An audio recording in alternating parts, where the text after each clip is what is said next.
Muy buenas noches, mi nombre es Valentina Gómez y en el presente video vamos a hablar del relativismo cultural según James Rachels. En primera instancia se manifestaba dentro del relativismo cultural que las culturas siempre van a tener unos diferentes códigos morales dependiendo de sus creencias. ¿Por qué?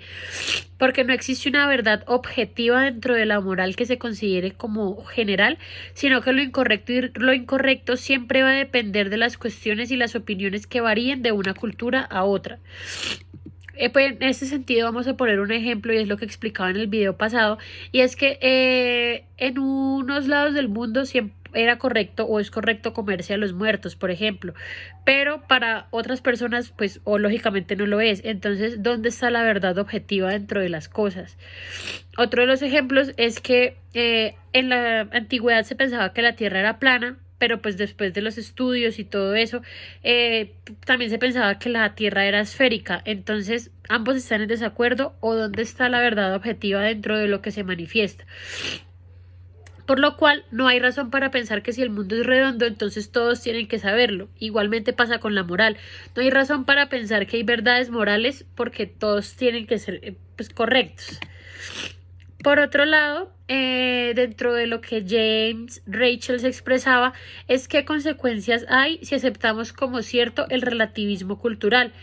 En primera instancia, no podríamos decir que las costumbres de otras sociedades son moralmente inferiores a las nuestras, y eso crearía como una paradoja entre si una sociedad emprende, digamos, algunas prácticas sociales pueden parecer incorrectas, pero desde el relativismo cultural tendríamos que verlas como inmunes a la crítica. Entonces nosotros también tendríamos que aceptar que somos inmunes a las críticas y tampoco podríamos criticar nuestros propios actos morales dentro de la sociedad.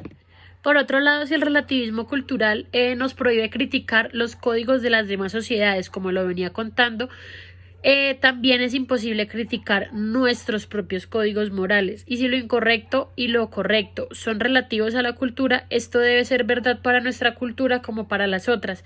Entonces entraríamos en una paradoja y entonces habría muchas falencias con respecto a lo que es moralmente correcto y con lo que es realmente incorrecto. Entonces, pues entraríamos en una crisis en la parte moral y tampoco podríamos castigar ciertas conductas como matar a un ciudadano o de pronto dejar morir un animal porque puede que en otras culturas sean aceptadas pero en la nuestra no. Entonces, ¿dónde está lo moralmente correcto? Una de las mayores fuerzas que tiene el relativismo cultural es que viene de la observación de que las culturas difieren marcadamente en sus concepciones de lo correcto y de lo incorrecto.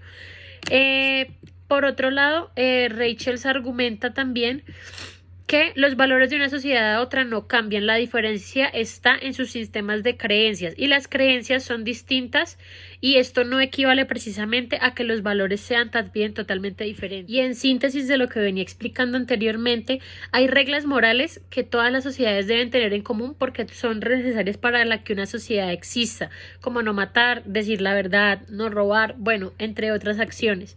Entonces podemos decir que de una u otra forma también hay cosas que nos enseña el relativismo cultural y es que nos previene del peligro de suponer que nuestras preferencias están basadas en un criterio racional absoluto, porque en todos lados del mundo tenemos diferentes posturas sobre muchos temas, y también nos permite ver cómo las sociedades ven el mundo para poder entenderlas y asimilar de pronto algunos comportamientos, pero no tenemos entonces que tomarlas como verdades absolutas, sino como verdades objetivas que van más ligadas a las creencias, las tradiciones y a diferentes expansiones culturales de una u otra forma. En síntesis, de todo el aprendizaje que hemos podido recorrer hasta ahora, podemos decir que hay que tener en cuenta que se puede aprender del relativismo cultural y de la interculturalidad, pero no podemos llegar a aceptar toda la teoría, ya que pues eso implicaría